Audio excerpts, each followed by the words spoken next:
Hey folks, today we're taking a look at Transformers Beast Wars Transmetal 2 Megatron.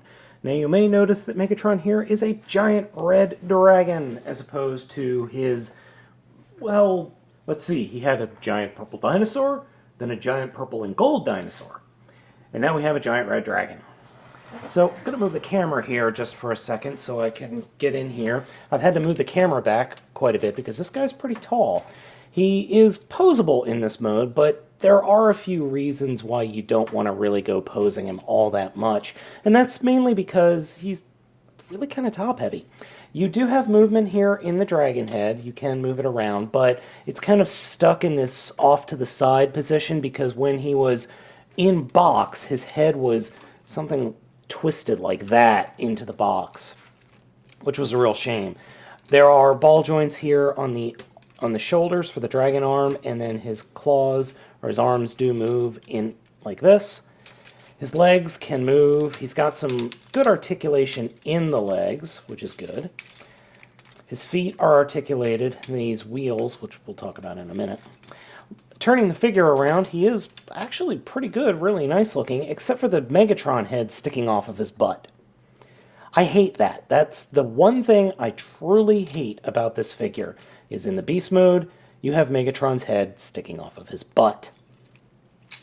Now, he does have a couple of gimmicks in Beast mode. Well, the first gimmick is his wings do flap. There is a switch right back here that you can push down to make his wings spread.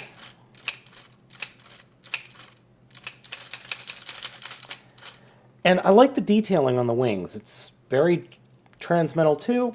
It looks good. I do like the detailing, as I said. He also has another gimmick. He has a vehicle mode. A really, really dumb vehicle mode. Now, to do that, to get him into the vehicle mode, the first thing you really want to do is actually get his head to point straight up. And that is done with this pulley right here. Problem is, mine was assembled. Now, this is an original. I've not done any modding to this. But this piece has been assembled wrong. It should be, from what I understand, turned around. And the reason for that is, well, to be honest, I've never been able to find out. But to get his head to lock in that position, the way this is deployed now, is you push this down, and there's a little piece right here that flips down, and I can get it to hold into the screw hole sometimes there, right at the back of his head. Sometimes it works, sometimes not so much. But you're supposed to get this, push it down, and have his head be perfectly straight. And as you can see, his head is not perfectly straight. And then when you do that, you can open up his mouth, and there's supposed to be a missile there, but I have the missile. It's just sitting in a tub in storage. But he's supposed to shoot a missile. So, back to what I was talking about earlier, the vehicle mode. Now, you can form it a couple of different ways, but I prefer to put his arms straight up like that, and take his legs, and fold his legs out, and then around like this. And for his foot, you fold up his toe, and flip out this little gear. And you get it such that the forearm rests, or the gear point rests inside the forearm. So do that again over here. Fold that up. Just get it out of the way so you can see what I'm doing. Fold the leg out, flip it up, fold up the foot, collapse the leg such that the gear claw goes in like that. And then you have his vehicle mode, which is ridiculous. It's just absolutely ridiculous. They're supposed to flip out these sides so they're thrusters, like he had thrusters in his Transmetal 1 mode, but this is absolutely ridiculous. He's a dragster dragon. This is so dumb. Alright, enough of this. The full transformation for this guy is actually quite complex. And even though I've done it several times, it's still not easy. to start off with, we'll fold the wings back, and we'll leave the arms up like this. Actually, we'll fold the arms down and kind of just down and out like that for right now. First thing we're going to do is unpeg the arms from the side of the dragon like that. That will free up the wings, so just kind of fold them a little out of the way. Then open up the dragon's chest like that, and take the tummy of the dragon's chest and push that straight up through his chest. Then you should be able to unpeg the dragon head and fold that off to the side. When you do that, you can take the tummy section and fold that open like that. So we just kind of pretty much opened them up like an onion.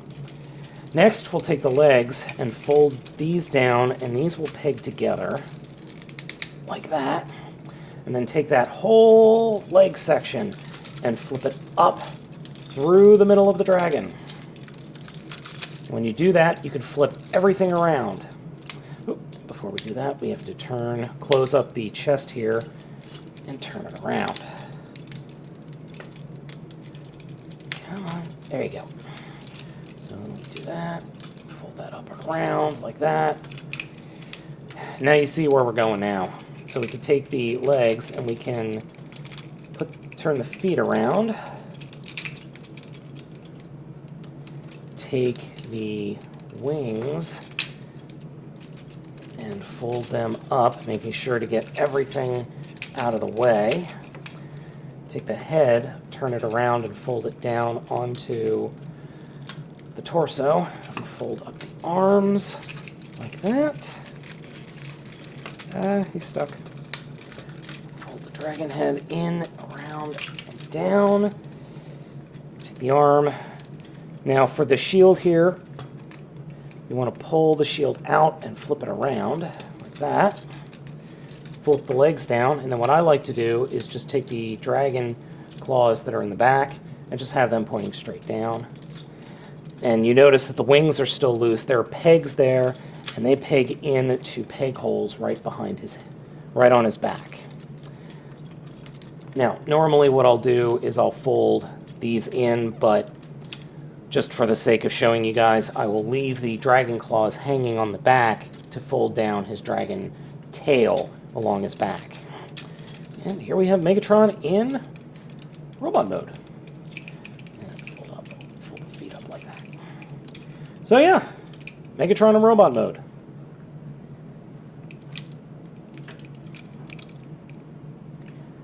As you can see, that is definitely Beast Horse Megatron. I mean, that scowl you'll recognize anywhere. He's got this little helmet that you can open up, but there's really no point. He can be equipped with a missile also over his head, which can be used in either Dragon mode or in Dragster mode. I've got the missile somewhere. You can still use the wing gimmick. There is a button that is exposed right behind his tail from flipping it around, so you can still use the wings gimmick, which is good. The articulation on this figure is somewhat limited. You do have articulation on the head, but there's so much attached to the head, there's really no point in moving it. The left arm is on a ratchet, and then you can move the dragon head around, but good luck trying to get it to stay where you want it to be. Ball joint on the socket for the right shoulder, and then a ball joint and hinge for the lower arm. Ratchet joints in the hips, hinge joint at the knee, hinge joint at the shin, and that's pretty much it for the articulation. There is the classic Beast Machines Ultra Class little shuttle thingy that was originally designed to house a humanoid toy, but they left that part out of it, thankfully. But as you can see, you can move it around, and that little seat will flip around. I still think that is just the dumbest idea ever.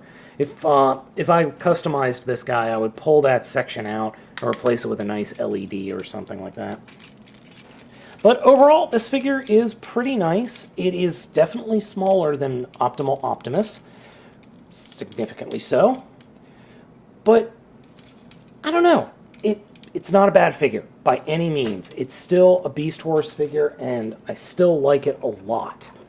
Because, let's face it, Beast Wars toys are, for the most part, pretty awesome. I do have some problems with it in the fact that it's hard to keep it standing because the left leg is a little bit loose, especially this joint that can move side to side. He is a bit on the top-heavy side. As you can see, his aesthetics... There are a lot of people out there that don't like the aesthetics. I think I would have preferred to have him be different colors based on what he was throughout the rest of the show, but hey, he's a giant red dragon, so I can deal with that. So, overall, he's definitely worth having in your collection. I mean, how many other giant dragon Transformers are there? The only one that comes to mind is Deathsaurus from Victory, and Megatron or Gigatron from Car Robots. So, yeah, I think this one is definitely worth having in your collection. Yeah, he's a bit fiddly. His transformation is not easy, not gonna lie. But he has that certain something that a lot of Transformers as of late have been lacking. And that certain something is really hard to explain. He's got that certain feel to him that this is something special. And I really do think this is a special figure. I think you need to have it in your collection because, quite frankly, this guy's just pretty awesome.